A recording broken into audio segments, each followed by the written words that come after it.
হাই friends, এষ্ট্ৰোভালে আপোনালোকক স্বাগতম। বহাগ মাহটো মেঘ ৰাশিৰ কেনে যাব তাৰ বিষয়ে কিছু ইনফৰমেশ্যন দিবলৈ আগবাঢ়িছোঁ।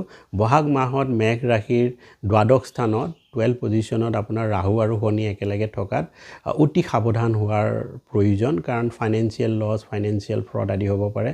কোনো লোকে দুষ্ট চক্ৰই আপোনাৰ সঞ্চিত ধন আপোনাৰ হৰলুকি কৰিব পাৰে, সেয়েহে অতি সাৱধান হ'ব।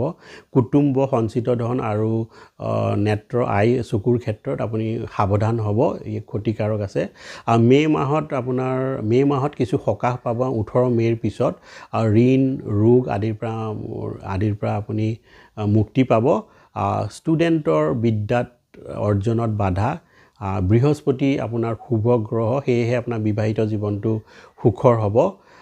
ৰাহু আৰু শনিৰ অতি অশুভ প্ৰভাৱবোৰ দূৰ কৰিবৰ কাৰণে এটা উপায় দিয়া হ'ল।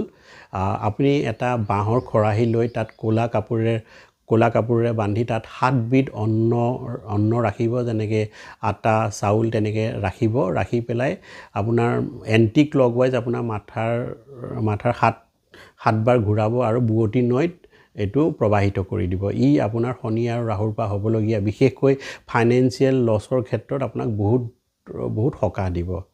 ধন্যবাদ।